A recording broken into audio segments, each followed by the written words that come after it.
Deus, amém? Abra sua Bíblia em Atos capítulo 2. Atos dos Apóstolos capítulo 2.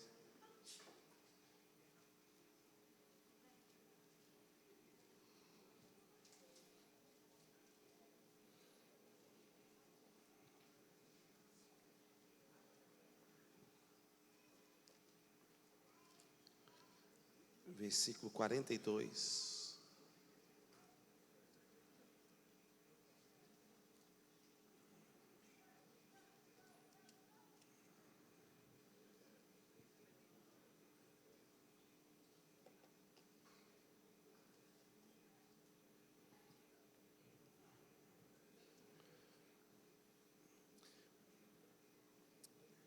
Quem achou, diga amém.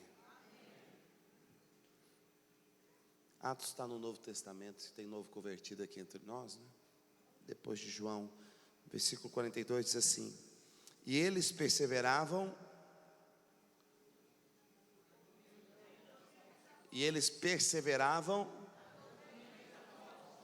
e na comunhão, e no partir do pão, e nas orações.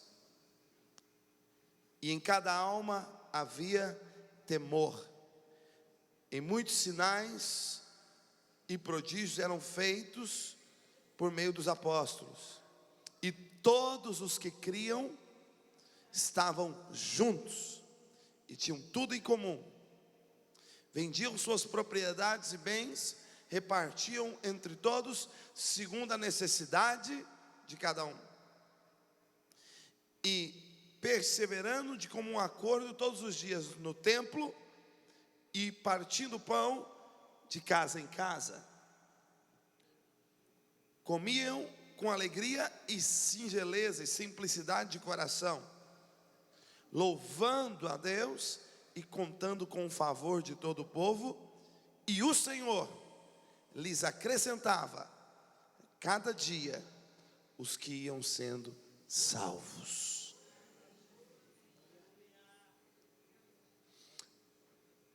Martin Luther King Jr. fez um discurso no Lincoln Memorial, Estados Unidos da América, ali por volta da década de 20 a 30 do século 20, 1928, 29. E o seu discurso célebre, intitulado I Have a Dream, eu tenho um sonho. Era um líder negro, americano, que sonhava que seus filhos fossem respeitados e considerados não pela cor da sua pele, mas pelo valor do seu caráter. E ele dizia: eu tenho um sonho em que a minha nação um dia se levantará como um país verdadeiramente livre. Martin Luther King Jr. era um pastor batista, homem de Deus, que atuou em causas civis de forma estratégica, como foi, depois foi assassinado na América. Um homem nobre, um irmão nosso, nós vamos encontrar com ele lá na glória. Eu posso dizer para os irmãos que ter um sonho nos coloca à frente de muitos da nossa época e nos faz mudar a história. Como nós estamos falando aqui da igreja, de igreja que gera e cuida dos filhos, eu quero falar para os irmãos, esse texto que nós acabamos de ler aqui é um sonho de igreja. Todos juntos podemos dizer assim: eu tenho um sonho. Vamos dizer junto? Vamos em inglês agora, nós somos uma igreja chique. Diga assim: I have a dream. Aí, ó, pronto, está aprendendo até inglês aqui, ó. Está pensando o quê? Diga assim: Espírito Santo, abre os meus olhos do meu coração, para que eu possa ver o chamado celestial de ser igreja. Abra os meus ouvidos para que eu possa ouvir tua voz me chamando. Abra o meu coração para uma explosão, ágape, dínamos de Deus, do Espírito em mim. E eu sei que a unção está em mim. E esta unção do Espírito Santo me ativa por dentro, me apodera por fora e me levanta para conquistar onde eu pisar, a planta dos meus pés, não por força, nem por violência, mas pelo Espírito Santo. Amém?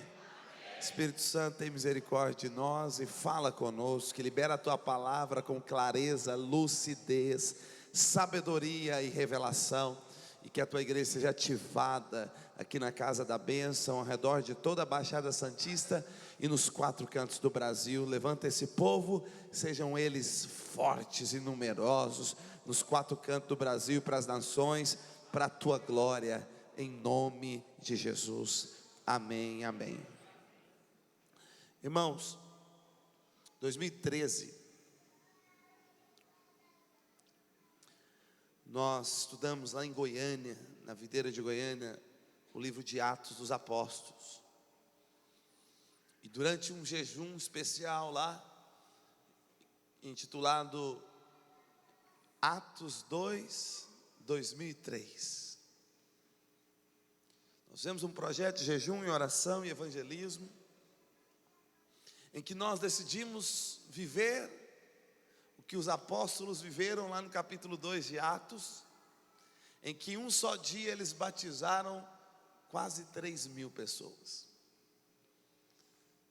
Na época nós tínhamos em torno de 7.000, 8.000 membros em Goiânia, na igreja. E nós decidimos, nós vamos batizar 3.000 pessoas num só dia. Depois de ministrar a palavra de Atos, estudar Atos com a igreja, nós, no dia do aniversário da cidade, nós fomos lá para o Goiânia Arena, que é o maior ginásio da cidade, e nós fizemos lá o batismo de quase 3.000 pessoas. Um dos 3.000 batizados lá era um jovenzinho de 18 anos de idade, nasceu de novo, foi chamado para ser pastor. O pastor Guilherme era um desses 3.000, está aqui comigo. Outro desses 3.000 era meu pai, que nossa família orou 6 anos por ele, chorou, clamou, e ele foi um dos 3.000. Ano passado o Espírito Santo nos conduziu lá em Porto Alegre a orar e ministrar Atos Apóstolos com a igreja. Eu entendi que meu primeiro ano ali em Porto Alegre, não o primeiro ano da igreja, a igreja já tem 7 para 8 anos, mas o meu primeiro ano ali, nós entendemos que nós precisamos liberar uma visão do sonho de Deus para a igreja, e é nada melhor do que Atos. Eu tenho um encargo especial por esse livro, eu gosto, já li dezenas de vezes, já estudei dezenas de vezes, já dei aula dele muitas vezes, nosso seminário presencial, telepresencial. E ali o Senhor nos conduziu para estudar novamente tudo, diante daquilo que o pastor já ouviu o pastor Luiz ministrar muitas vezes, e a visão nos ampliou. E sabe de uma coisa, irmãos? E aí nós escrevemos depois uma série devocional. Nosso povo, a igreja, muita gente novinha, não tão experiente na leitura, nós escrevemos aquelas porções homeopáticas ali para os irmãos estarem recebendo. Escrevemos uma série devocional chamada Explosão Atos, e ministramos para a igreja. E foi uma das coisas que assim, pastor César, uma das coisas que assim sacudiu-nos como igreja ano passado. Nós saímos dos 150 para os 500. Naquele ano nós batizamos em praça pública 100 pessoas, fizemos o batismo dos 100. Olha, ficamos 6 anos lá e chegamos a 150. E em um ano nós fizemos só de um dos batismos, não foi o batismo do ano inteiro, foi um dos batismos, em um semestre foi 100, praça pública, que é para mostrar para os principados e potestades que uma igreja forte está se levantando ali no Rio Grande do Sul e Porto Alegre. Fizemos o batismo do 100, depois de um projeto nós fizemos chamado Explosão Atos. Nós escrevemos um material chamado Explosão Atos, e eu queria te presentear, o meu amigo Galdério aqui, com essa bênção aqui, meu pastor gaúcho, que está lá agora em Curitiba, né? E eu senti no meu coração de compartilhar com os irmãos. Então, eu vou fazer algo aqui, eu vou me aventurar a fazer algo aqui em 1 hora, que é pregar o livro de Atos inteiro para você, em 1 hora. É Deus que ajuda, não é? Mas depois de ter pregado esse livro aí mais de 10 vezes, que o Senhor tenha misericórdia. É bem provável que isso possa acontecer. Mas sabe, eu fiz assim um resumo, que o Senhor colocou no meu coração, e eu vou aqui então ministrar para você um resumo do livro de Atos, cujo tema básico da minha palavra hoje então é a explosão Atos. Claro que nós não vamos fazer um estudo detalhado, nós vamos sobrevoar de forma panorâmica nesse livro, e vamos ver, pelo Espírito e pela palavra, a igreja do sonho de Deus. E se o sonho de Martin Luther King Jr. cruzou gerações, 200.000 pessoas ouviram-no lá em frente ao Lincoln Memorial, nos Estados Unidos da América, em Washington.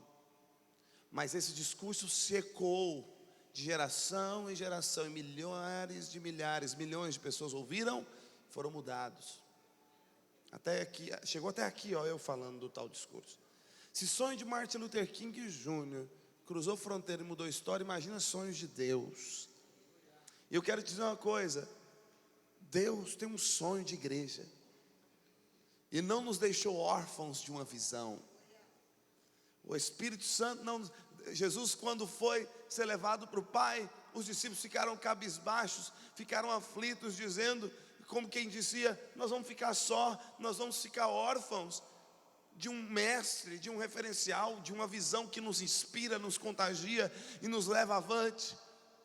Era mais ou menos esse o clamor dos discípulos. João capítulo 14, e Jesus disse para eles: olha, eu não vos deixarei órfãos, vocês jamais estarão órfãos de uma visão, não vos deixarei órfãos, mas o Espírito Santo, o outro Consolador, Ele virá, e Ele vos conduzirá, e Ele pegará vocês pela mão, igreja, e Ele vai levar vocês a ter uma visão celestial. Vocês jamais estarão sem uma visão celestial, sem um guia, sem um mestre.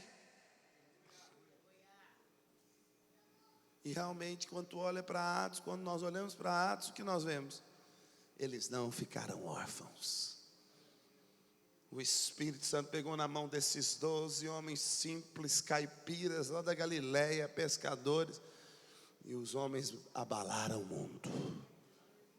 Abalaram o mundo. Muito mais que Martin Luther King Jr., muito mais.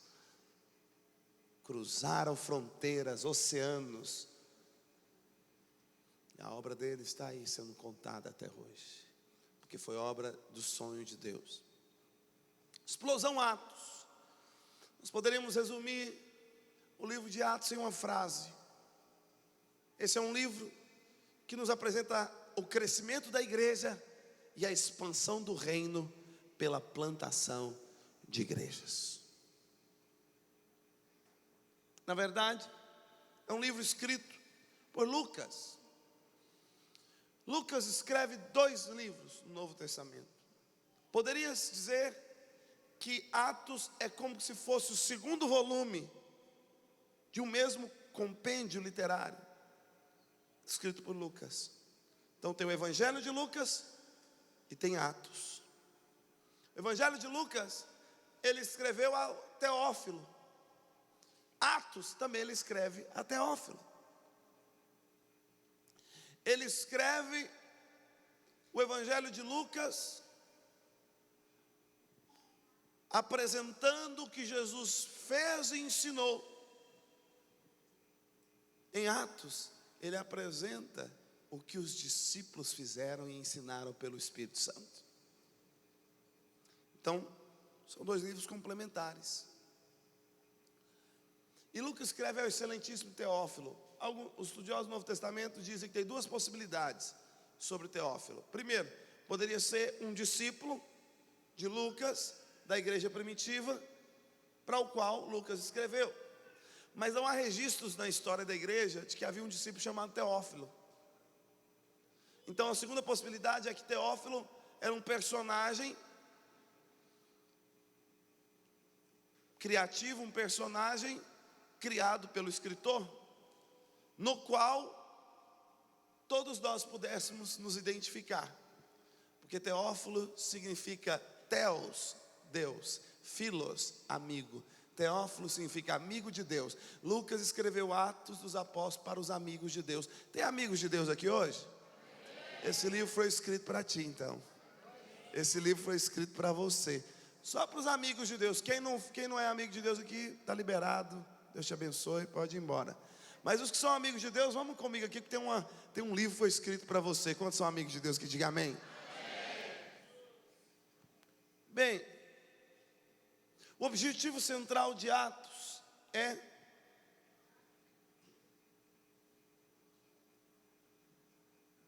o mesmo lá do nosso sistema de mudagem. Ó.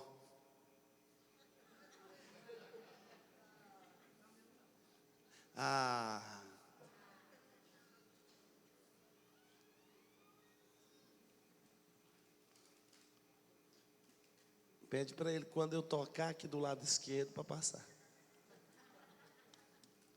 Conecta lá o Wi-Fi lá com ele. Feito. O objetivo central de Atos é a igreja. E aí nós queremos edificar a igreja. E nós queremos construir uma casa para Deus. Mas sabe, você já viu algum construtor sério construir um prédio, uma casa, sem antes ter uma planta baixa, uma arquitetura, um projeto detalhado, uma maquete, uma arquitetura, um projeto? Já viu algum construtor que vai fazer isso? Só amadores fazem isso. Paulo diz, eu como prudente construtor. Paulo disse que os apóstolos eram prudentes construtores.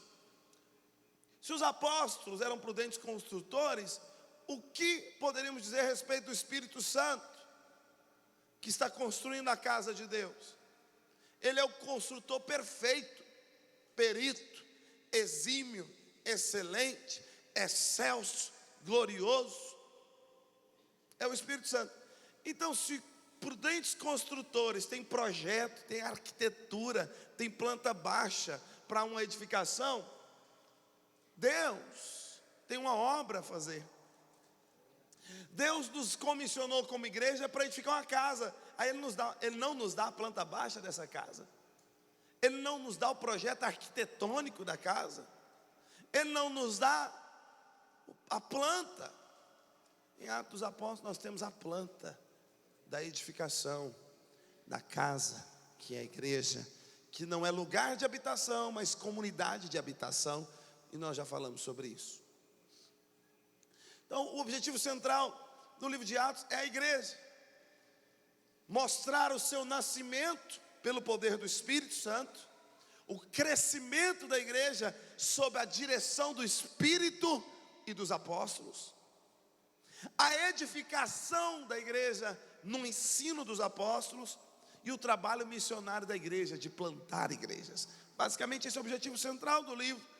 Explosão Atos nos mostra também, poderíamos resumir em duas partes, dois centros ministeriais. O livro de Atos pode ser resumido em dois tópicos. Eu poderia pregar aqui para vocês dois tópicos. Tópico 1, do capítulo 1 ao 12, nós temos Atos do apóstolo Pedro e os 11 em Jerusalém. Jerusalém, a igreja de Jerusalém, tornou-se um centro ministerial. Um centro ministerial nos fala de uma igreja local que tem um ministério ou ministérios apostólicos sólidos, com uma visão clara, Uma igreja local modelo que cresce, multiplica e se espalha por toda uma região e envia. Isso é um centro ministerial, diga centro ministerial. Nós chamamos, alguns lugares chamam de sede, outros chamam disso ou daquilo, mas nós diríamos, nós na Vinha chamamos de centros ministeriais.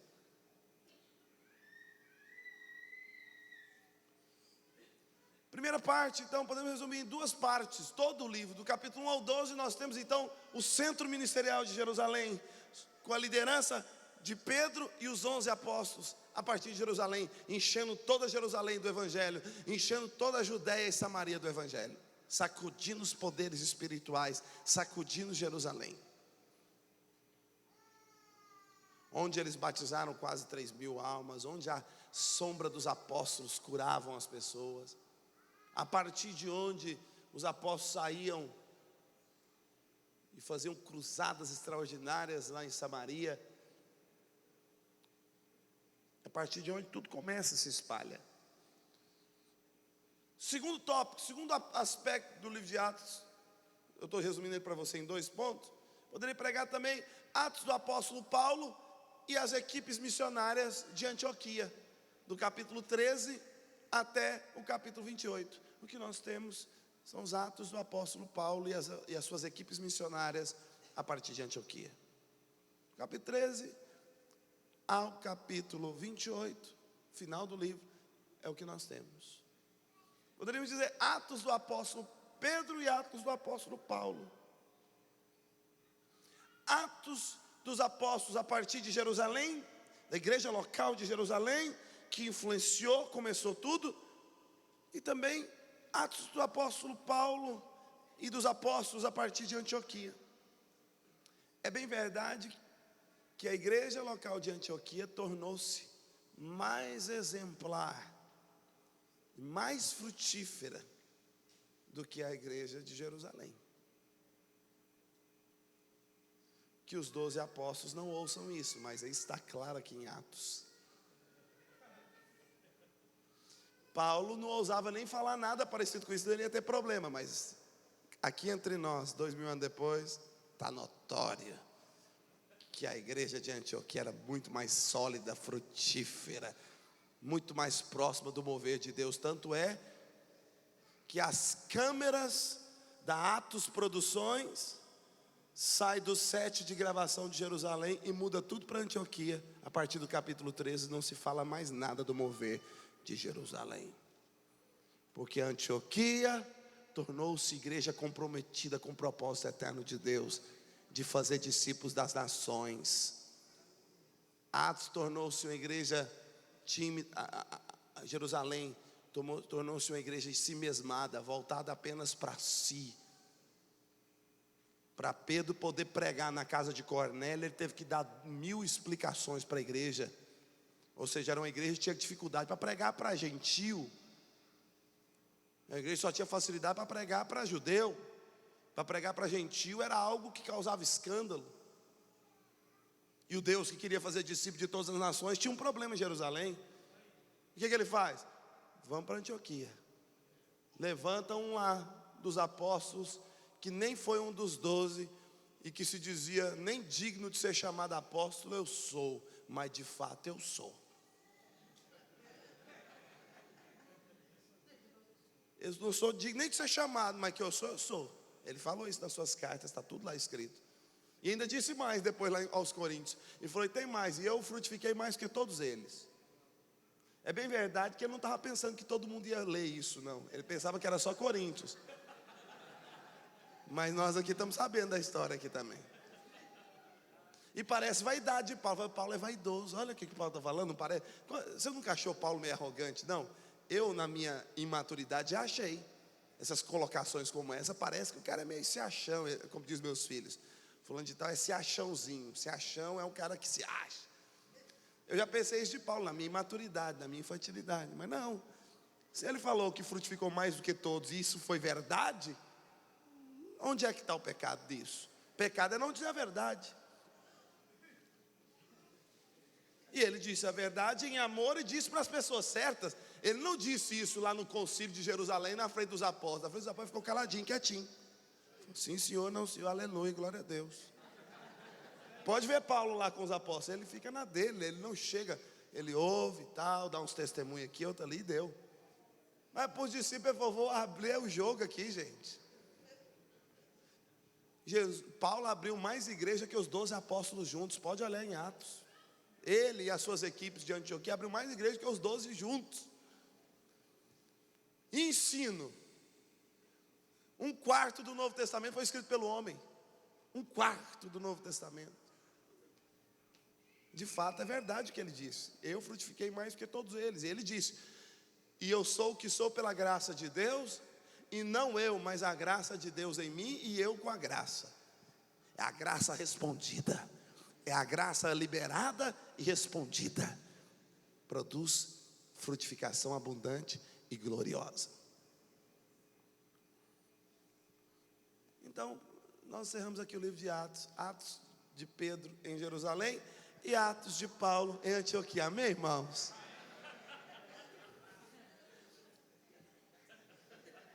Você pensou que não era possível? Eu preguei o livro de Atos para você. Mas eu vou te falar de 7 palavras. Eu vou resumir o livro de Atos em 7 palavras para você. 7 tópicos, então, a minha mensagem. E cada tópico é uma palavra só.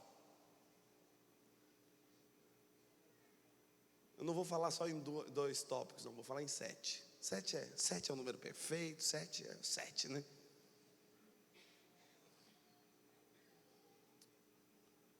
Explosão Atos nos fala de primeiro, Pentecoste.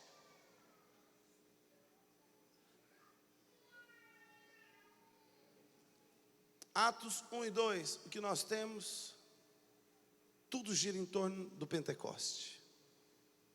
O que é o Pentecoste? Aqui tem Pentecostes. Podemos dizer Pentecostes ou Pentecoste. Pentecostes era uma das festas que Deus estabeleceu com o seu povo em Israel, em que celebrava a colheita. Pentecostes é porque era uma festa de 50 dias. No 50º dia. 7 semanas de festa, dá 49, né? Encerrava-se, 49 mais um, Pentecoste. Em Atos capítulo 1 diz que Jesus ressuscitou e apareceu para os seus discípulos por 40 dias. 40 dias. Jesus ressurreto deu aula de pós-doutorado em edificação de igreja para os seus apóstolos. O treinamento dos 12 foi violento, foi poderoso, gente. Vamos ser honestos. Os caras ficaram 3 anos e meio com Jesus, sendo treinado ao vivo e a cores. E depois de serem treinados, Jesus ressuscitou, apareceu para eles mais 40 dias para fazer a revisão geral. Imagina a aula, deve ter sido fantástico, não? Imagina a aula, sentou lá eles estavam sentados lá na aula, Pedro, Tiago, falei, e aí, quem vai dar aula hoje? É Jesus. Daqui a pouco ele aparece atravessando uma dessas paredes aqui. Porque era o corpo glorificado, sabe como que é, né? Estava tudo trancado, de repente Jesus entrava, paz convosco, gente. Vamos lá. Próximo tópico, reino dos céus. Imagina pegar aula com Jesus ressurreto, meu Deus do céu. No caminho de Emaús diz que quando ele falava, o coração queimava a ponto de quase explodir. Imagina as aulas que aquecem o coração, oh, aleluia. Meus filhos é que falam assim, pai, conta aquelas histórias para nós. Os meninos são poderosos. Eles dizem assim, pai, que às vezes eu estou cansado. Eles todo dia, antes de dormir, pai, conta história para nós.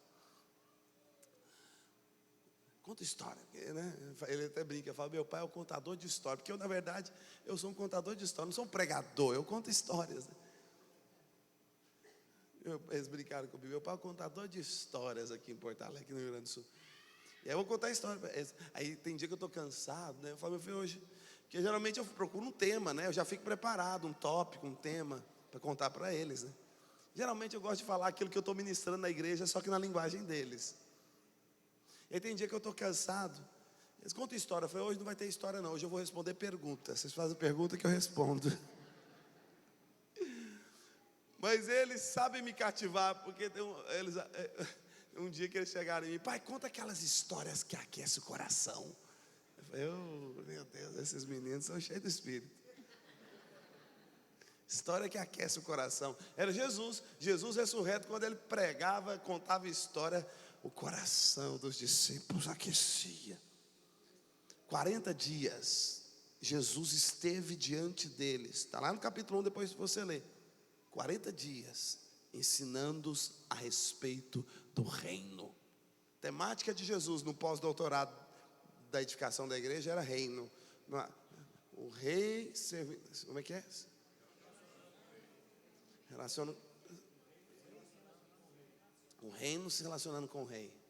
Também tem um negócio, o reino servindo o rei. Reino servindo ao rei. Está lá em Atos 1.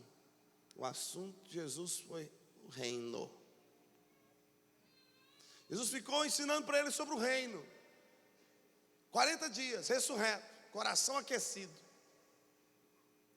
Quando Jesus acaba de ensinar, acontece algo interessante. Olha só. Depois Jesus ensinou para eles sobre o reino.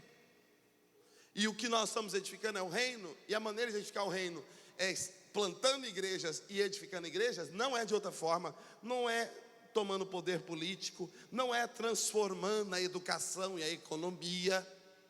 Nosso reino não é daqui. Se fosse daqui, nós tínhamos que todos os pastores nos candidatar a ser prefeito, governador. Tínhamos que, para conquistar o Brasil, tínhamos que ter um prefeito, o governador e o presidente. Se o nosso reino fosse daqui. Mas o nosso reino não é daqui. Nenhum apóstolo se candidatou a imperador de Roma. Nem foi senador de coisa alguma. Nenhum dos apóstolos. Por quê? Porque eles entenderam, nosso reino não é desse mundo. Ele é um reino do mundo do vindouro, que está sendo estabelecido aqui em espírito e em verdade, a partir do coração dos homens e mulheres nas casas. Você não muda um país mudando a Câmara de Deputados apenas. Você muda uma geração mudando os pais e mães e filhos nas casas.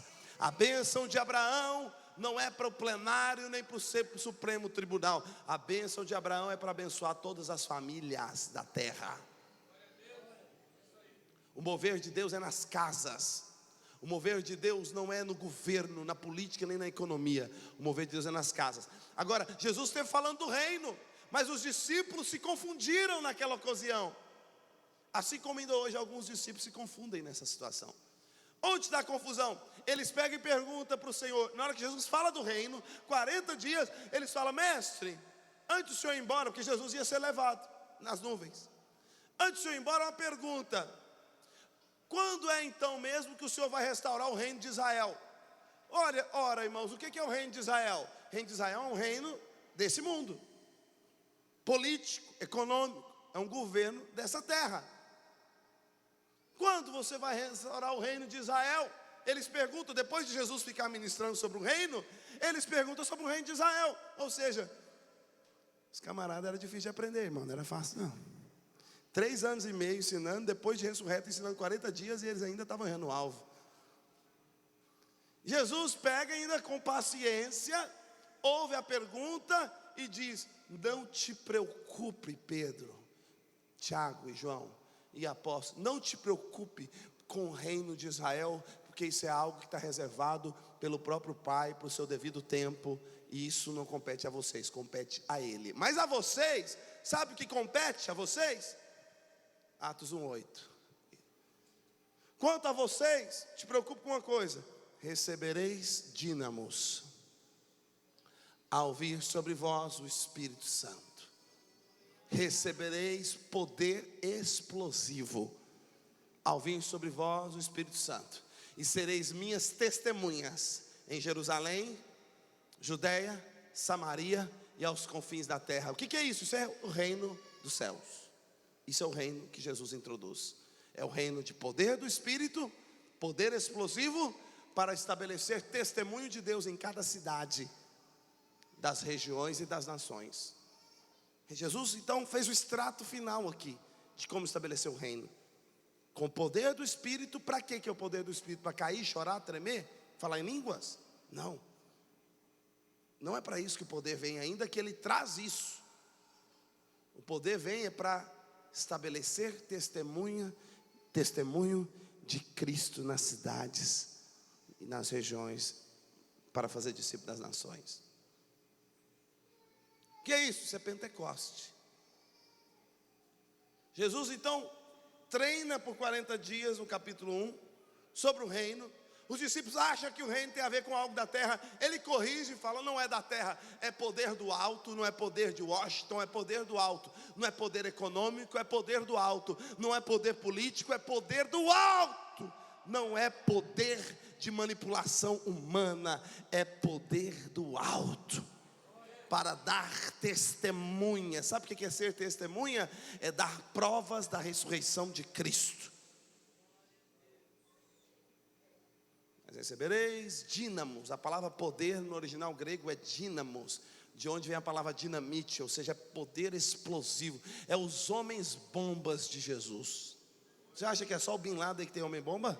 Está equivocado. Jesus também tem uns homens bombas, e aqui estão ele, homem e mulher bomba. Tudo homem. Qualquer hora dessa a gente aperta o botão vermelho e bum. Eu estou aqui apertando a cada 10 minutos o botão vermelho do bum de Deus com a palavra. Só que tem só uma diferença entre os homens bombas de Cristo e os homens bombas do Bin Laden. Os homens bombas do Bin Laden, quando explode, destrói e mata. Os homens bombas de Cristo, quando explodem, constroem e edificam e restauram.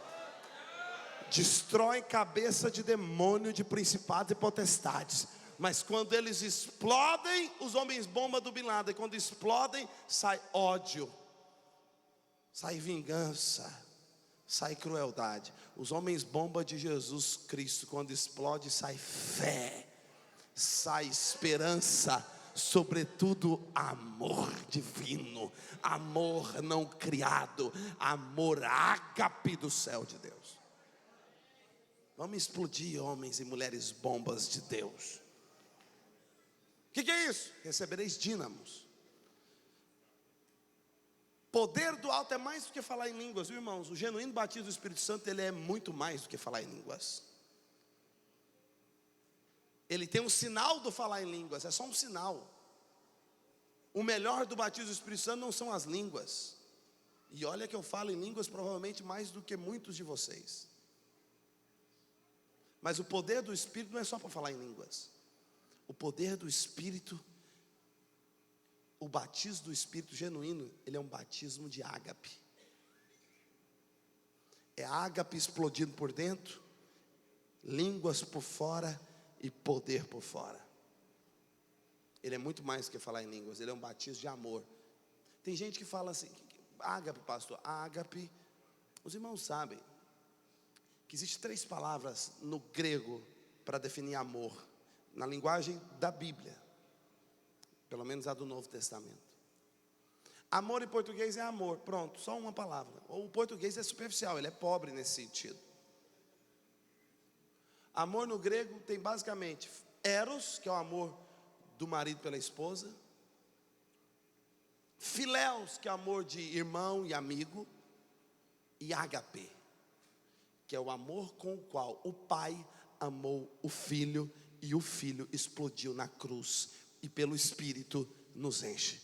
Esse amor é um amor mais, como diz o Ricardo Robortella, e cantou muito bem, mais forte que amor de um pai, maior que amor de um homem, mais profundo que um amigo, é o teu amor. É verdade, é esse que é o ágape. Ele é mais forte que amor do pai, mais profundo que amor de homens,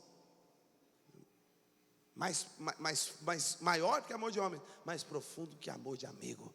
É o ágape, é o amor do pai. O genuíno batismo do Espírito Santo é uma explosão ágape dentro da gente. Quem é genuinamente batizado no Espírito Santo, ele não só cai e chora e fala em línguas, ele se levanta transbordando de amor de Deus. Tem uns que chamam batismo de amor. Não existe dois batismos, só existe um, batismo do Espírito Santo. Estou falando, não existe dois batismos no aspecto subjetivo, espiritual. Existe o batismo nas águas, claro. Mas em respeito do Espírito Santo, não existe um batismo do Espírito Santo e um batismo de amor. Não, batismo de amor está dentro do combo, do pacote completo, batismo do Espírito Santo. Porque quem batiza com o Espírito Santo? Quem batiza nas águas são os discípulos. E quem batiza com o Espírito Santo? Jesus. O próprio Senhor Jesus é que batiza a gente no Espírito Santo. Ah, mas foi alguém que pôs a mão na minha cabeça. Foi um membro do corpo de Cristo, um instrumento de Deus. Mas quem te batizou foi Jesus. Quando tu é batizado no Espírito Santo, é Jesus que chega e sopra. Oh, glória. Mas Jesus veio batizar com o Espírito Santo e com fogo, não foi? Ele não veio batizar com o Espírito Santo e com fogo? As línguas é o fogo, o Espírito Santo é o ágape explodindo dentro da gente. Pois bem, isso tudo acontece dentro de qual contexto? Pentecoste. Pentecoste. Os judeus estavam celebrando a festa das colheitas. Irmãos, eu sou fascinado com a maneira que Deus trabalha no tempo. Deus é um Deus de tempo, propósito, estação. Deus faz tudo ao seu tempo exato. Jesus foi entregue para ser crucificado quando? Em qual tempo que estava Israel? Na festa da Páscoa. O que é Páscoa, pastor? Aí o jovem levanta, eu sei, pastor, Páscoa é negócio do coelhinho, ovo de Páscoa. Páscoa não tem nada a ver com coelho, Páscoa tem a ver com cordeiro. Nós os crentes temos que fazer cordeiro assado na festa da Páscoa. Lá em Porto Alegre eu vou fazer uns cordeiros assados na festa da Páscoa. As que bate, tomar um chimarrão e um cordeiro assado. Vou fazer. Porque a Páscoa é do cordeiro. Qual cordeiro? O cordeiro cujo sangue foi colocado nos umbrais da porta e livrou o povo do juízo divino sobre o Egito, que tipifica o mundo, Faraó, que tipifica Satanás. E um cordeiro foi colocado nos umbrais da porta da casa daqueles que creram no cordeiro. Aí Jesus, no dia das festas da Páscoa, ele é entregue para ser crucificado. Aí o povo lembra, bem que João Batista avisou: eis o cordeiro que tira o pecado do mundo. Oh, aleluia. Olha o Deus de tempos e estações. Na Páscoa ele é entregue para ser crucificado. E o Espírito Santo vem quando? O Espírito Santo vem no Pentecoste. Por quê? Porque Pentecoste é a festa da colheita. O Espírito Santo veio para quê? Para a colheita dos últimos dias. Qual que é a verdadeira colheita? É a de soja, pastor. O outro fala é de trigo. O outro fala é de algodão. Israel colhia essas coisas todas. E aí Deus chegou e falou, não é nem de trigo nem de algodão. A verdadeira colheita é a tua, Pedro. É a de almas. Vai. Porque a minha colheita não é trigo, a minha colheita é gente, é vidas, é almas, é jovens e velhos, jovens que terão visões e velhos que sonharão sonhos, porque o Espírito será derramado sobre toda a carne, e quando o Espírito é derramado, há uma colheita de almas sem igual. E não é uma colheita restrita a uma só cidade, não. Começa em Jerusalém, mas vai explodir em toda a Judéia, vai esparramar em toda a Samaria, onde ninguém quer ir. Samaria é o lugar onde ninguém quer ir, é o lugar dos rejeitados, dos esquecidos, e vai até os confins da terra. Isso é espalhar pelas nações. Eu ouso dizer que uma igreja cheia do Espírito Santo é impossível ela não crescer. Ah, está tendo um avivamento não sei aonde. O que tem lá, irmão? Tem crescimento? Tem não. Lá é o seguinte, lá o avivamento lá é o avivamento de cair e chorar e sentir a presença. Para mim não é avivamento, pelo menos não é nos padrões da Bíblia. Avivamento pode ter cair, choro, pode ter lágrima, pode ter tudo, mas redunda no final em colheita. Porque o Espírito é derramado para colheita. O Espírito é derramado no Pentecostes. Sabe o que é Pentecostes? Tempo de colheita. Nos últimos dias derramarei do meu Espírito. Pedro disse: o que está acontecendo aqui, gente, não é que esse povo está bêbado não. Quem fica cheio do Espírito Santo parece que é meio maluco mesmo. Era bacana, era baixai. E dança e chora. Oh, mistério de fogo, aleluia. E cai, e chora, e treme, e dança, e vai mover. Aí o povo olhou de fora e falou: está tudo bêbado. Esse povo encheu a cara de vinho. Pedro falou: foi vinho? Não, foi mais que vinho. O negócio aqui é mais forte que vinho. Vinho é pouco para nós. É vinho novo. Aleluia. Eu antes de conhecer o Evangelho, eu fui introduzido na cultura do álcool, que era a cultura da minha família, né? Pai, avô, todo mundo alcoólatra. Então com 12 anos eu comecei a tomar pinga, amar cerveja com 15, e com 18 eu já não conseguia ficar 3 dias sem tomar uma Skol gelada. E eu tomava, não era para tomar assim, eu tomava porque eu gostava do sabor e gostava do efeito.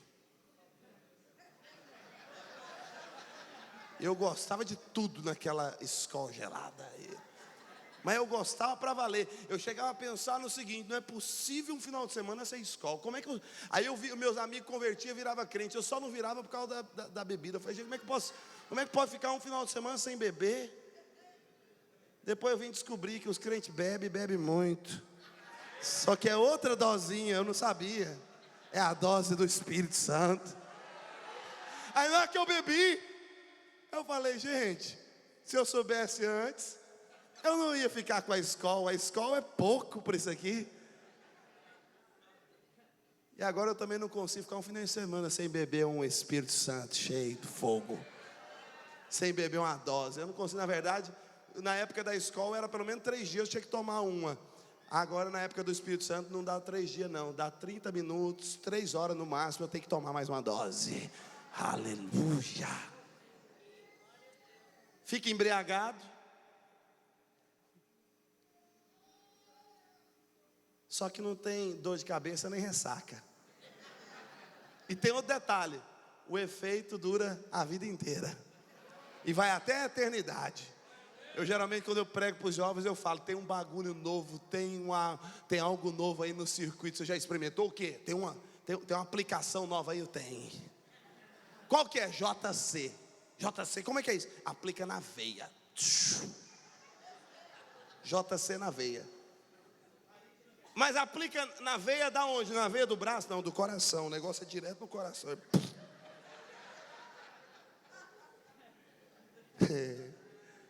Meu líder de célula era jovem, falava isso para mim, eu ficava doidinho. Eu falei: é esse de Deus. Eu falei: eu quero é isso, aplica aqui dentro esse negócio. E o efeito então?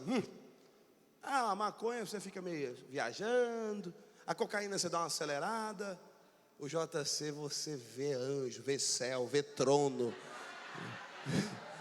vê Deus, vê o Espírito Santo. O negócio é punk, como diz os jovens. É cross, é fogo, é muito doido o negócio. Realmente eu falo isso para os jovens.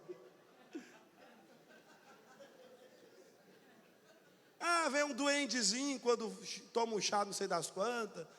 Você vê umas coisas meio, uns discos voadores quando você fuma uma maconha. E é pouco, esse aí é fraco.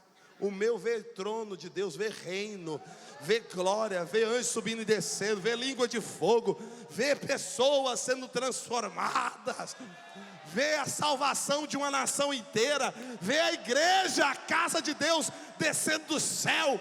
Aleluia, vê as pedras vivas, aplica.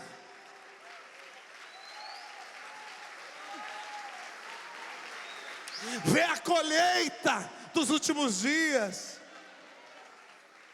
Os jovens cheios do Espírito terão visões. Isso é Pentecostes. E os jovens terão visões. Já viu o jovem ter visão? Só cheio do Espírito Santo. Porque jovem, meu amigo, ele não vê um palmo na frente do nariz, é ou não é? A visão de jovem é o seguinte: é a balada do próximo final de semana. É o máximo que ele consegue ver. Aí os pais ficam loucos: menino, você não está vendo? Se você não estudar, você não vai longe na vida. Olha daqui 5 anos. Ele não consegue ver. Jovem vê, em linhas gerais, ele vê um palmo na frente do nariz. Ele consegue enxergar o máximo, é a balada do próximo final de semana. Aí ele é cheio do Espírito Santo. Aplica JC na veia com doses de Espírito Santo. Aí o que acontece?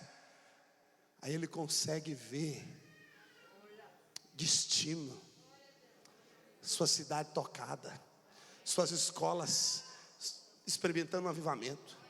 Ele consegue ver o casamento dele. 18 anos de idade eu converti, fui cheio do Espírito Santo. Eu vi com 18 anos de idade esse dia aqui, ó. Eu vi. Eu dizia: nós vamos pregar no Brasil, nós vamos mudar o mundo, nós vamos mudar a história, nós vamos pregar para multidões, nós vamos plantar igrejas. Eu dizia com 18, 19 anos de idade. O povo falava esses. Nós dizíamos: nós vamos fazer culto nos estádios. Deus me deu a graça de, antes de sair de Goiânia, a gente fazer o primeiro culto no estádio lá. E eu ainda que fiz a abertura dele, porque eu sonhei junto com o pastor Nau. Nós sonhamos juntos. Quando nós reunimos 300 jovens, nós dizíamos: nós vamos fazer culto no estádio. Aleluia. Jovens que têm visões. Jovem cheio do Espírito vê o reino vindouro. Ele não vê a balada do próximo final de semana, não. Ele vê o reino vindouro. Ele vê o trono. Ele vê a coroa. Ele vê a volta de Jesus. Ele vê uma mudança de dispensação, uma mudança de era. Ele vê longe. Porque os jovens cheios do Espírito terão visões. E os velhos? Já viu velho sonhar? Só se for com a morte. Não, você está rindo? Tem uma senhora que me procurou, uma nova convertida lá na minha igreja, na nossa igreja. Pastor, eu sonho com morte o tempo inteiro. É morte, morte e morto. Como é que eu faço? Eu falei: vem aqui que eu vou orar. Mata ela, Jeová. Falei: só já morreu. Não precisa sonhar mais com morte. Só sonha com velho sonha com. Velho tem sonho. Estou cheio de esperança. O que é sonho? É esperança, futuro, uma mudança. Já viu velho sonhar? Velho que sonha não existe, irmão, nesse mundo. Só os cheios do Espírito Santo. Porque naturalmente velho não sonha. Velho é assim: ei, meu filho, você está empolgadinho, mas você vai ver ainda, a vida é dura. E velho crente, aparece os irmãozinhos jovens cheios do fogo, fala: está tudo no primeiro amor, e vai ver ainda que tem decepção, meu filho. Primeiro amor, isso aí passa, um dia passa. É tudo assim. Velho não tem sonho, mas quando tem Pentecostes, os velhos sonharão sonhos. Os velhos se levantam e dizem: nós vamos mudar o mundo. Nós vamos fazer história. Nós vamos viver um avivamento. O melhor de Deus ainda está por vir. Tudo que nós vivemos lá em 1900 e bolinha, nós ainda não vimos tudo, nós vamos ver agora. Esses são os velhos do Pentecostes. Eles têm sonhos e os jovens têm visões. É igreja poderosa. E os vossos filhos e filhas e servos profetizarão. Isso é Pentecostes, derramamento do Espírito, sonhos, visões. E para terminar o primeiro tópico do Pentecoste. O outro nós vamos ter que sobrevoar. Pentecoste, né? E como vocês estão no canal Pentecoste aqui, ele é um pouco mais longo mesmo. O outro nós vamos sobrevoar ele, os outros canais. Mas olha aqui, para terminar o Pentecoste é assim, ó. Tá vendo tanta coisa que tem Pentecoste? Poder do alto, reino dos céus. Nosso reino não é daqui, ele é do alto, na terra. Poder explosivo de fé, esperança e amor. Embriaguez santa, melhor do que a escola, bebida, qualquer outra, chá, maconha, droga. Ele é colheita. Ele faz os jovens ter visões, e os velhos sonhar, e os filhos profetizar, e até os servos profetizarão. Ele iguala todo mundo no nível profético para falar da parte de Deus. Todos podem falar da parte de Deus. Escravos ou senhores, todos podem profetizar. Pobres ou ricos, todos podem profetizar. Estudados, cultos ou incultos e letrados, todos podem profetizar. Por fim, a Bíblia diz que lá no Pentecoste apareceu sobre cada um deles língua de fogo. Por que língua e por que fogo? Porque o Espírito, por que língua? Porque o Espírito é o Espírito que fala. Quem é cheio do Espírito Santo fala.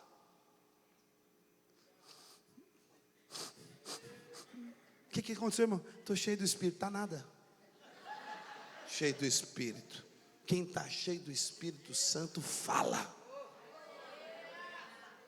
Na célula, o povo encalado. Crente calado, crente oprimido. Vai louvar? Como diz o pastor Silvio, chega de nhenhenhé. O Silvio Galli gosta de dizer. Porque não é cheio do Espírito. Pega um povo cheio do Espírito Santo e começa a louvar para você ver. Sendo fogo em meu coração, eu não vou conter, nem vou controlar, eu quero mais. Você faz, gente, o negócio aqui é poderoso.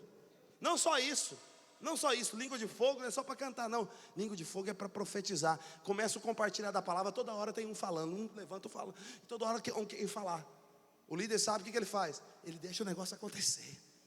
Por quê? Uma célula forte é quando todo mundo quer falar. Por que quer falar? Porque está cheio do Espírito. Se quer falar é porque está cheio do Espírito. E quem está cheio do Espírito fala com língua de fogo. Então é um falar diferente. Não é um falar de fofoca, não é um falar de murmuração, nem um falar de incredulidade, é um falar de fé, é um falar de amor, é um falar de sabedoria do alto, é um falar que todo mundo fala, uau, quem é esse? Esse é o filho da Maria. Bah, mas aquele lá, eles eram gente iletrada, inculta. Eu tinha um dos meus líderes de célula mais frutífero lá em Goiânia, era um analfabeto, Zequinha. Era não, é ainda, está lá. Ele não sabia ler. Pegava o compartilhamento e não dava para ele ler. Sabe o que ele fazia? Depois do meu culto ele pegava o CD, ouvia a semana inteira. Ele decorava o que eu pregava. Chegava na hora da célula, ele pregava. 20 minutos, claro. Que é o padrão que a gente põe na célula. Aí pregava. Uns irmãos outro dia me falaram, pastor, mas na célula não pode pregar. Eu falei, quem disse isso? Vai lá ler o manual da visão, tem 20 minutos para pregação. Tem que ter compartilhamento. Tem que ter compartilhamento depois da pregação. A pregação não pode ser, a célula não pode ser um ponto de pregação, ou seja, uma reunião que só tem pregação. Mas tem que ter pelo menos uns 20 minutos de pregação. E é bom que seja com língua de fogo ainda. Prega, mas pastor, língua de fogo, você está querendo dizer? É falar em línguas? Não. Língua de fogo é falar com poder. É falar, quando alguém fala com língua de fogo, você sabe. Porque o negócio aquece aqui. Porque a fé aquece. Porque a vida flui. Diga Pentecoste. Capítulo 1 ao 2 de Atos, nós temos Pentecoste. Do capítulo 3 ao 12, nós temos a comunidade do ágape. A vida da igreja. Diga ágape. Do capítulo 2:42, precisamente, ao 12:25, nós temos o que obra surge depois do Pentecoste. Diga assim, ágape. Diga comunidade do ágape. É uma comunidade de relacionamento. É uma igreja que não é apenas campanheira, culteira, templista. É uma igreja de relacionamentos. ela se espalha na cidade, de casa em casa, eles comem juntos, eles têm santidade, por isso há temor de Deus, e tem um mover de milagre espalhando entre eles, e tem dia a dia o povo convertendo. Um dia um irmão perguntou para mim: pastor, que projeto que o senhor tem feito de evangelismo lá em Porto Alegre, esse crescimento assim? Outro perguntou: que evento você fez? Eu falo: meu povo não é um povo de evento, eu não faço evangelismo de evento, eu faço evangelismo de estilo de vida. Nós não temos projeto de evangelismo, nós temos estilo de vida de evangelismo, é diferente. Porque um povo cheio do ágape, eles são cheios de lágrima pelos perdidos e compaixão pelos perdidos, e eles se importam com os perdidos, porque é um povo cheio do ágape, é um povo cheio da cruz e do evangelho. E quem é cheio do evangelho, ele é cheio de amor pelo perdido, pelo desgarrado, pelo abatido, pelo aflito. Então é estilo de vida. Eu costumo dizer, eu falei isso para o pastor Luiz: pastor Luiz, se você colocar 10 viderianos em qualquer lugar do planeta, vai crescer. Só pôr um líder ali que os conduz em Deus, vai crescer. Sabe por quê? Porque nosso povo da videira é assim, eles têm uma cultura de ter uma vida intensa com Deus, intensa no evangelho e intensa de relacionamento, que produz evangelismo. Tudo entre nós da videira vira evangelismo, tudo. Vai fazer festa de aniversário, os irmãos, eles chamam, a gente nem quer fazer evangelismo, na hora que vê que não, eles fazem. Tem célula minha que eu tenho que proibir. Ele falou: meu filho, a partir de agora não pode mais chamar visitante, porque não pode, não vai caber na casa, e agora é tempo de treinar novos líderes. Tá bom, pastor, vou tentar. Daqui a pouco ela aparece com: pastor, não é visitante não, é assim, ele já estava na célula, assim, um ano atrás, um dia foi, agora passou por lá um dia, perguntou o endereço. Mas é estilo de vida, é estilo de vida. Isso é a comunidade do ágape. Aí o que acontece com uma comunidade assim? Ela cresce diariamente. Tem igreja que tem crescimento anual, outros têm crescimento semestral, outros têm crescimento semanal. A de Atos é diário. Ou seja, os apóstolos tinham um relatório desatualizado todo dia. Eles tentavam atualizar o relatório, ficava desatualizado de novo. Lá em Porto Alegre nós estamos experimentando o semanal. Todo relatório que eu conto, geralmente está defasado, porque na outra semana já muda. E a gente conta semanalmente. Toda semana eu sei quantas pessoas foram na célula, quantos estão na célula, quantos foram no culto. Semanal, nós contamos. E todo relatório que eu conto, eu contei para os irmãos, estamos com 506, mas já está desatualizado, porque semana que vem já muda o número de novo. Porque o Senhor tem acrescentado a nós ali semanalmente. Mas eu não estou satisfeito, porque eu quero comunidade do ágape. Comunidade do ágape, Deus acrescenta diariamente. Tem crescimento, tem santidade, gente séria com Deus, que honra o evangelho, que honra a cruz, que honra o sangue de Jesus, que honra o nome de Jesus. É gente que tem temor, em cada alma havia temor de Deus. E aí, num ambiente desse, onde há temor de Deus, onde há língua de fogo, onde há amor pelos perdidos, não só pelos perdidos, amor uns pelos outros, a Bíblia diz que eles estavam juntos. Eles viviam um estilo de vida de uns aos outros. Eles viviam um estilo de vida, eles tinham uma paixão por estar juntos. O que é isso? É um resultado imediato de um povo cheio do Espírito Santo. Eles amam estar juntos. Estar juntos aonde? Aonde for necessário. É no culto, estamos juntos. Conferência, estamos juntos. Na célula, juntos estamos. Eles gostavam de estar juntos. Uma igreja cheia do Espírito Santo se torna a comunidade do ágape. A comunidade do ágape é assim, eles querem estar juntos. E outra coisa, não há limites para servirem uns aos outros. Não há. Não tem um necessitado no meio deles. Vai ser despejado, a célula reunia, ia lá e pagava o aluguel dos irmãos. Está passando fome, levanta a cesta, vai lá. Ninguém passa fome. Entre nós não. Não é só a fezinha do tapa nas costas e vamos orar, não. É a fé de meter a mão no bolso se for preciso, repartir o pão, a casa e a vida. É assim que eles viviam, é assim que nós vivemos. Não há um necessitado no nosso meio. Lá em Goiânia, uma igreja de 30 mil membros, não tem missionário palavra. Não tem um necessitado no nosso meio. Eu vivi isso lá, não tem um. Não existe um irmão cuja luz fosse ser cortada que nós não fomos lá e pagamos. Não existe um irmão no meio de 30 mil que ia ser despejado, que nós não fomos lá e pagamos. Não existe um irmão que não tinha, está desempregado, não tinha como fazer as compras no final do mês, que nós não fomos lá e colocamos uma cesta na casa dele. Lá em Porto Alegre, igualmente. Nós somos comunidade do Ágape. Um dos valores de igreja em cela, sabe qual que é? Gente. Tem igreja que valoriza templo, outras valorizam posição, outros valorizam título e outras valorizam gente. A igreja em cela é a igreja que valoriza gente. Nosso maior patrimônio, gente.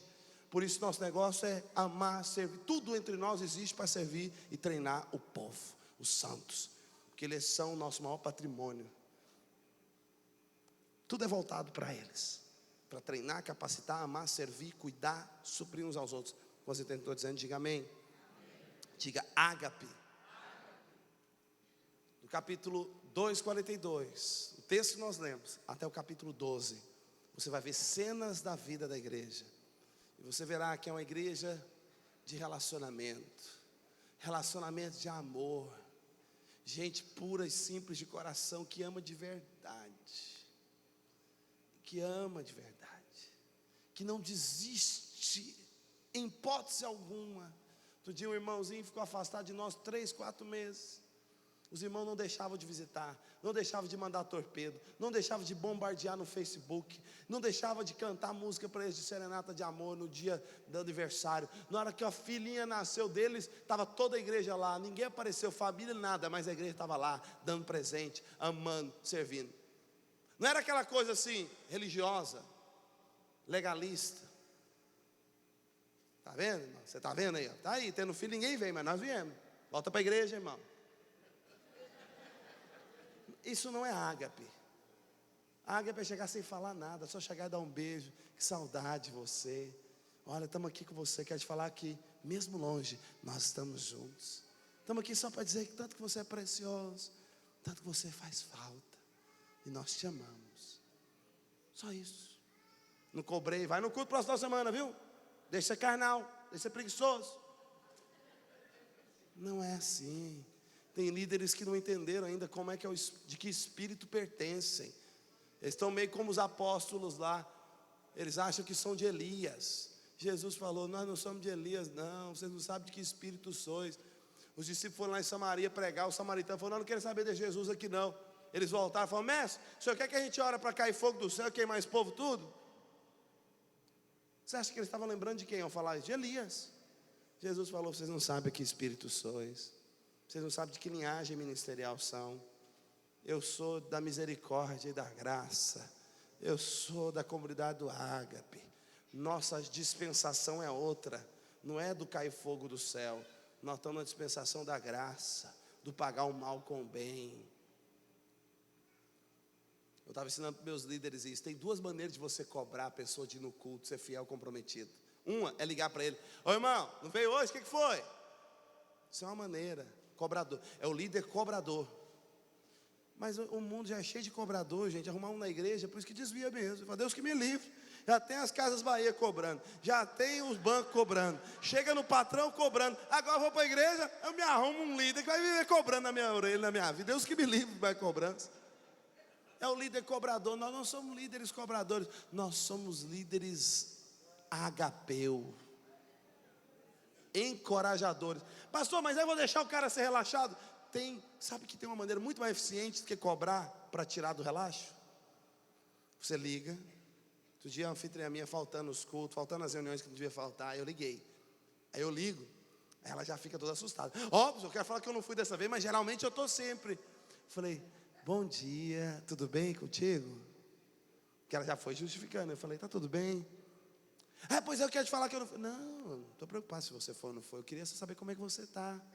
Porque realmente você geralmente não falta. Provavelmente aconteceu algo complicado contigo, faltou alguma coisa. Eu quero dizer que eu estou junto contigo nessa.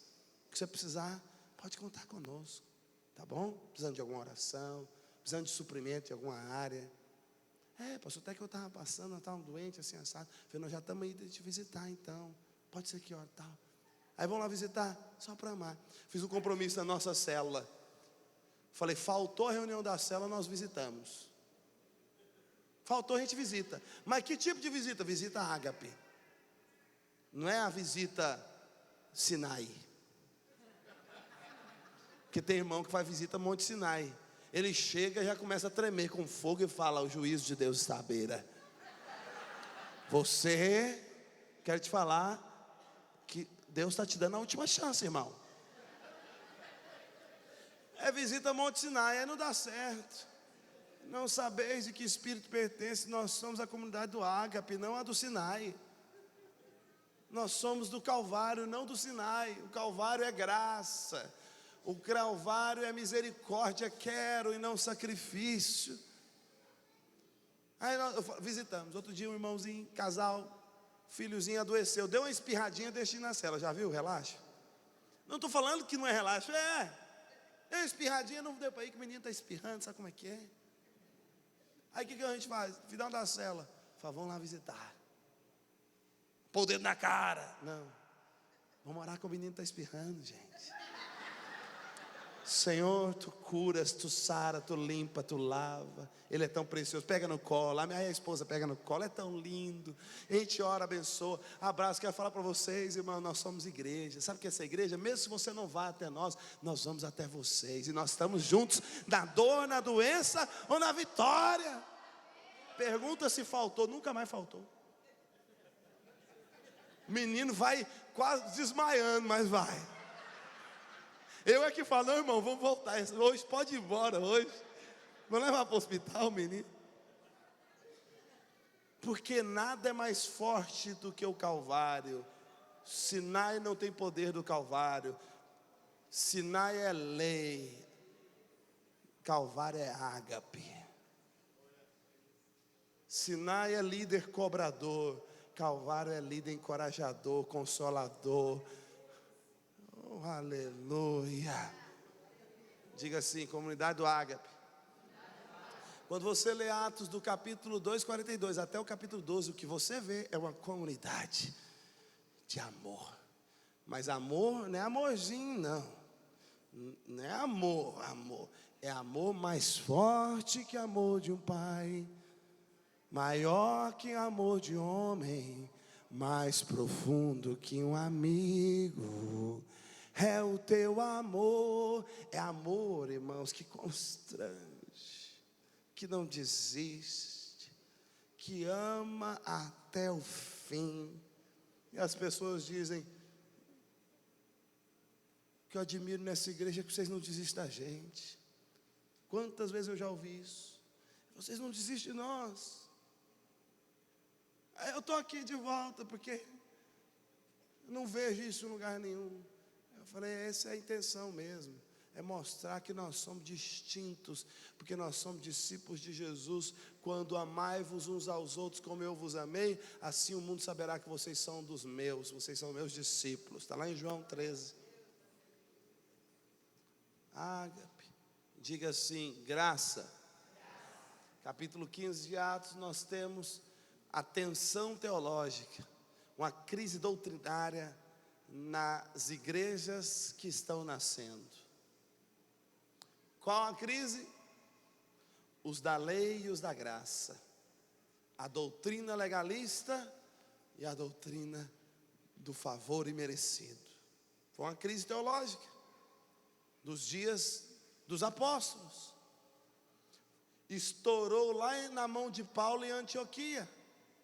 Paulo, mensageiro da graça, disse: essa mensagem legalista de que tem que fazer algo para poder agradar a Deus vai acabar com a obra. Mas nós estamos vindo lá da sede, lá de Jerusalém, com o apóstolo Pedro. Ele falou, então é lá que nós vamos conversar, meu assunto é lá. E Paulo chama Barnabé e os dois vão para lá. Com humildade, com sabedoria, chega lá, propõe a discussão do assunto. O assunto é discutido um dia inteiro. E todos chegam a unânime conclusão: o evangelho é da graça, não precisamos colocar padrões da lei para os gentios, porque eles foram salvos pela fé, mediante a graça, pela graça mediante a fé, pela graça mediante a fé. Deus os alcançou. Pedro disse: eu fui na casa de Cornélio, o mover de Deus veio sobre eles. Nós já entendemos que Deus quer salvar. Deus não olha o seu favor segundo as obras dos homens, mas segundo a obra da cruz. O que é isso? Graça. A igreja de Atos era uma igreja cuja mensagem era permeada com a visão da graça. O que é a graça? A graça é o favor não merecido. A lei diz o que tu tem que fazer para agradar a Deus. A graça diz o que Deus fez na cruz por ti, para que tu possa, pela fé, agradar a Deus. A lei diz: proíbe, não toques, não faça. E o que ela gera? Resultado da lei: pecados. E a graça diz, a lei diz assim, ó, não adulterarás. A graça diz, eu te prometo que em mim você nunca nem adulterarás, bem como nem cobiçarás com o teu coração. A graça faz da lei uma promessa. Graça. A mensagem daquela igreja era a mensagem permeada, saturada da graça. O que é a graça? Isso não vem de vós, é dom de Deus. O que é a graça? Que Deus é como nosso Deus, que todas as nossas obras tu as faz por nós. Diga graça sobre graça. E temos recebido da sua plenitude, graça sobre graça. A lei foi dada por intermédio de Moisés, mas a graça e a verdade veio por meio de Jesus Cristo. João capítulo 1. Graça. Capítulo 15, a conclusão final do conselho, da conferência de apóstolos foi: nós vamos continuar proclamando a mensagem da graça. Nós não vamos permitir em nossas igrejas ninguém introduzir o ensino legalizante da lei de que os cristãos só podem agradar a Deus mediante as obras. Tem que circuncidar, tem que fazer isso, tem que fazer aquilo. Não vamos permitir esse veneno entrar entre nós. Nós vamos continuar dizendo que o que tem que ser feito é crer e receber da graça, e por essa fé eles irão se livrar das prostituições, do sexo ilícito e da idolatria e de tudo aquilo que está ligado ao pecado dos pagãos. Quinto, enviados.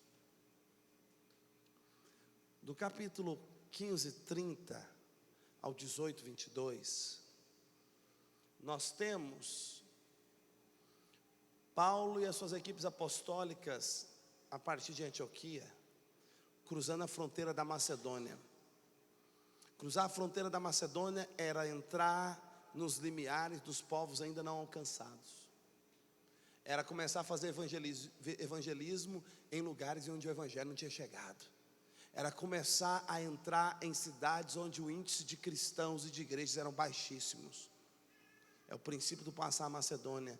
É uma igreja enviada.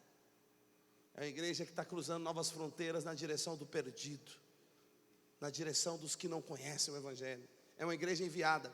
Uma igreja apostólica é uma igreja enviada. Apóstolo significa enviado. E uma igreja apostólica é uma igreja que se vê como enviada. Cada um, depois do culto, quando ele sai daqui, sabe como ele se vê? Ai, satisfeito, assisti um culto bom hoje, comi e me bastei. Não, isso não é igreja enviada, isso é igreja consumista. Igreja enviada, ele se levanta e fala: comi para mim e estou levando uns 3 pratinhos que eu já sei até para quem que eu vou dar. Quando eu chegar em casa tem um, no vizinho tem outro, e lá na minha escola, na minha faculdade, no meu trabalho, eu já tenho outro para eu levar, porque Deus me colocou naquele lugar para ser enviado da parte de Deus. O missionário, os pastores que pregaram foram enviados para nós, mas nós fomos enviados para aqueles para os quais nós chegamos até eles. Sabe o que é isso? É uma igreja enviada. Está lá no seu trabalho, não tem ninguém crente ainda. Está lá na sua escola, um monte de gente ímpia, adorando ao diabo, Corinthians, whatever. Aí você chega e fala: Deus me enviou para esse povo.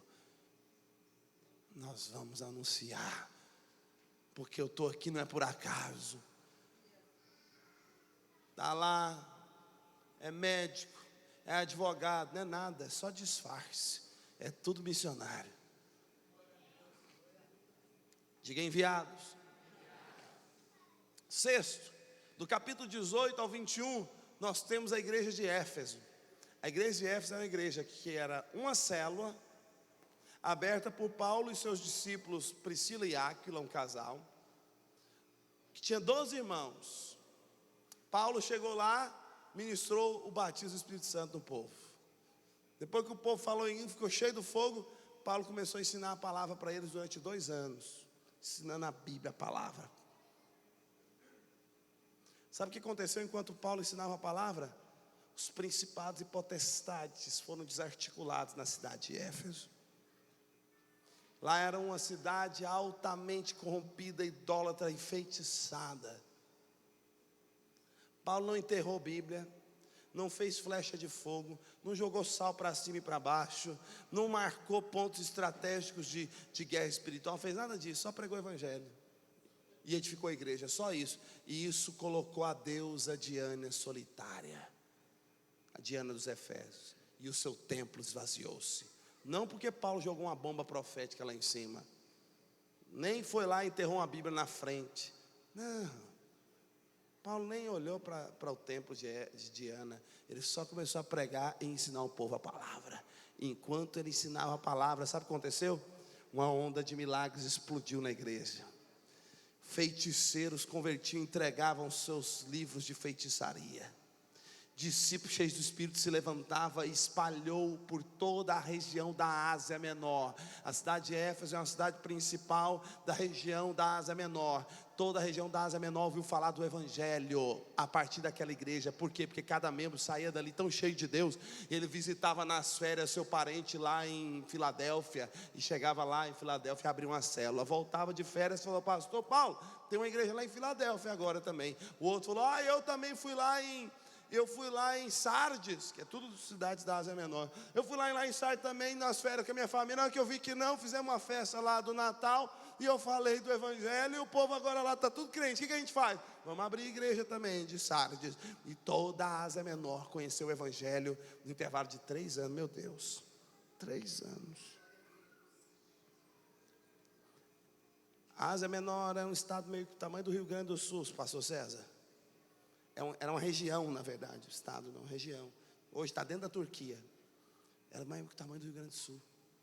O homem sacudiu aquela região todinha em 3 anos, a partir de uma igreja local forte, ministérios sólidos, profetas e mestres ensinando, palavra liberada, células cheias do Espírito Santo. E a glória veio, sacudiu tudo, cresceu tudo, multiplicou tudo. Porque quer saber o que é avivamento? Vai ver em Atos. Atos tem avivamento. Especialmente em Éfeso, você vai experimentar uma igreja local debaixo de avivamento, liberando um avivamento em uma região inteira. E por fim, eu pulei o sacerdócio lá do Atos 13 e 14, né? Porque eu já falei de sacerdócio para os irmãos ontem à tarde. Missões. Por fim, você vê Paulo no capítulo 21 ao 28, trabalhando arduamente para chegar em Roma. Que é Roma?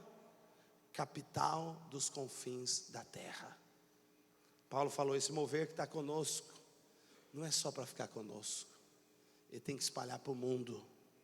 Ele tem que ir para lugares estratégicos do mundo. Ele tem que ir para centros de influência do mundo. Esse mover não pode parar aqui. E Paulo vai para a capital dos gentios, para a capital do mundo conhecido da época. Vai preso, ele faz tudo que for preciso para poder chegar lá. Escreve uma carta primeiro, depois é preso, pede o julgamento do tribunal de César. Sabe o que era pedir o julgamento do tribunal de César? Era pedir a morte. E de fato ele morreu lá, assassinado no julgamento de César. Mas Paulo dizia: eu não tenho a vida preciosa para mim mesmo, contanto que o evangelho seja pregado em Roma. Eu vou para Roma, ainda que para pagar o preço para pregar lá vai requerer a minha morte, eu já estou sendo derramado como oferta de sacrifício vivo. Sabe o que é isso? Paixão missionária. A igreja de Atos é uma igreja de gente que tem paixão missionária. que tem paixão por cruzar a Macedônia, por encher Samaria e ir até os confins da terra com o Evangelho. É uma igreja que está sempre expandindo, avançando e cruzando novas fronteiras. Não é só Santos, nós vamos encher a Baixada Santista. Não é só a Baixada Santista, nós vamos encher o estado de São Paulo. Não é só o estado de São Paulo, nós vamos balançar o Brasil inteiro. Não é só o Brasil inteiro, nós vamos para Venezuela, nós vamos para o México, nós vamos para Colômbia, nós vamos para Bolívia, nós vamos para botar fogo na América Latina. Não é só América Latina, nós vamos para os países de fala portuguesa na África, nós vamos, oh aleluia, para os países do BRICS, Brasil, Rússia, Índia e China e South África do Sul. Oh, nós vamos. Diga explosão Atos.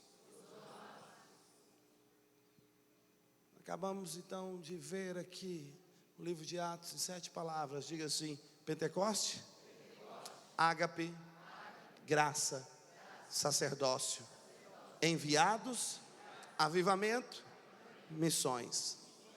Amém? Quem quer experimentar uma explosão Atos na sua vida, na sua célula, na sua igreja, coloque-se de pé.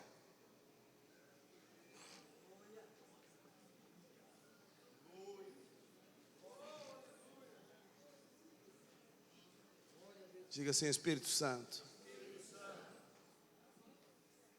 enche-me dessa visão celestial, desse poder do alto, dessa graça.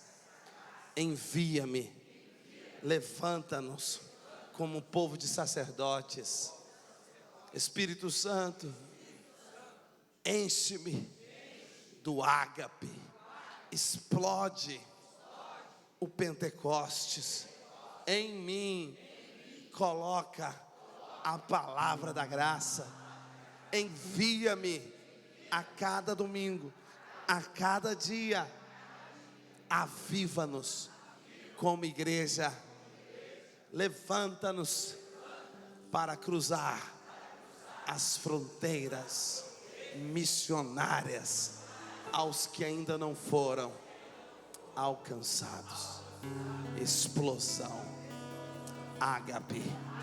Haverá uma explosão.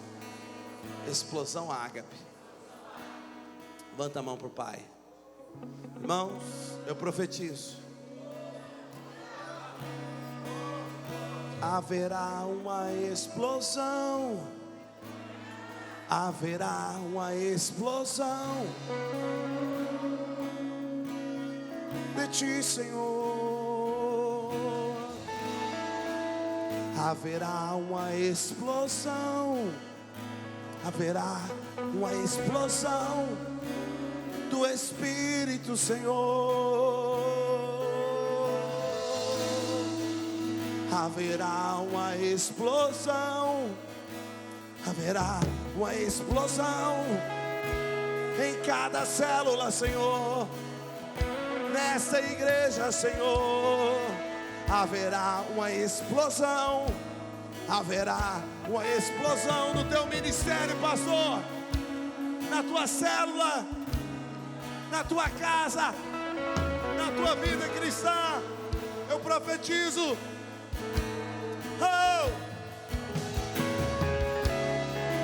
Haverá uma explosão. Explosão Atos na Baixada Santista. Explosão Atos na Baixada Santista.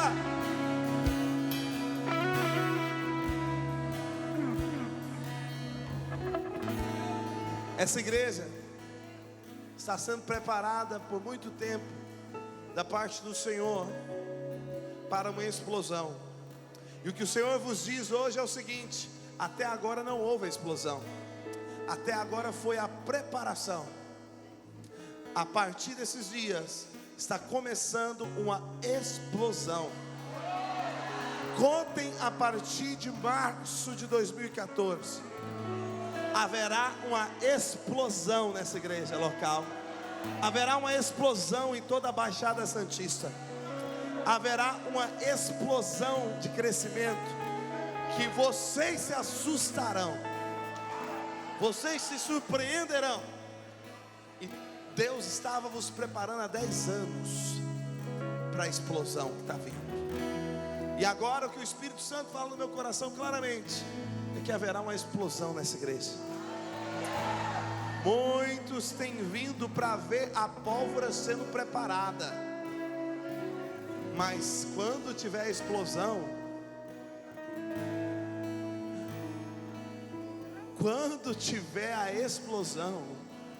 vocês não têm ideia do que vai acontecer. Muitos têm vindo para ver a pólvora sendo preparada, mas na hora que vier a explosão, vai espalhar estilhaços de fé, de ágape, de multiplicação para os 4 cantos desse país. Haverá uma explosão nessa igreja. Ontem, a partir de março de 2014, eu estou te falando da parte do Espírito Santo. Haverá uma explosão. Uma explosão. Até agora foi a preparação. A pólvora foi ajuntada.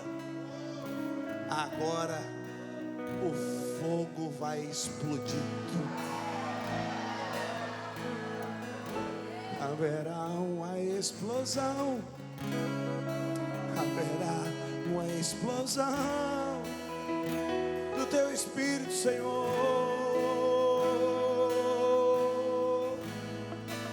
Explosão de crescimento, explosão de multiplicação de pastores e líderes, explosão de fé e milagres, explosão de salvação entre os jovens. Haverá uma explosão entre os jovens. O que você viu até agora não foi a explosão, foi só a preparação. Deus só te deu os líderes. Todos que você vê, bonezinho, brinque, é tudo líderes. Eles nem sabem direito, mas Deus já está te falando. A explosão está vindo a partir deles. Vocês vão entrar nas escolas e vão conquistar escolas inteiras. Vocês irão entrar nas faculdades e vão conquistar faculdades inteiras. Haverá uma explosão.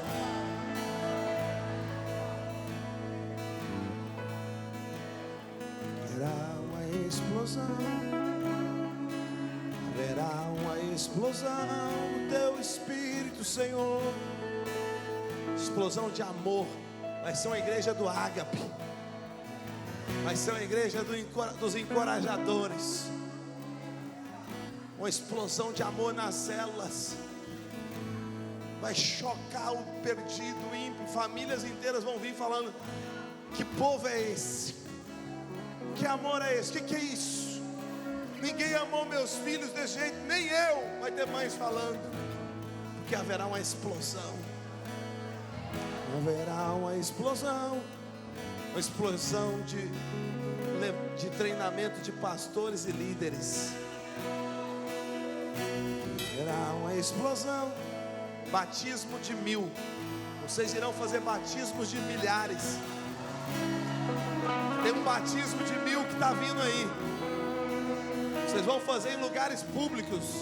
Batismo de 1000 na praia. Haverá uma explosão. Santos vai ficar boquiaberto com esse batismo dos 1000. Eu não sei em quanto tempo vai ser, se é em 2 ou em 3 anos. Eu não sei exato. Eu não tenho a percepção exata aqui. Mas haverá um batismo de 1000. Em 2 anos. Em 2 anos. Uou! Haverá uma explosão. Vai vir a imprensa, vai vir TV. Eles virão e falar: o que é isso? O que está acontecendo? Eu vou falar para ele: é a explosão Atos. Haverá uma explosão.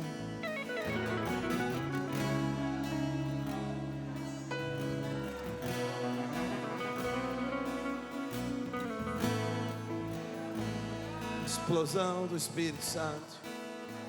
Explosão ágape. Haverá uma explosão missionária. Haverá uma explosão missionária. Não vai ser agora. Há um tempo e outro tempo. No primeiro tempo é a explosão aqui local, para ser modelo. Depois disso, se prepare, que vai haver uma explosão missionária. Os 4 cantos do Brasil e do mundo. Haverá uma explosão, Senhor.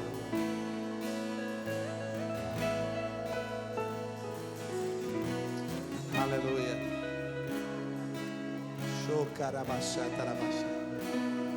Levante suas mãos para o Pai.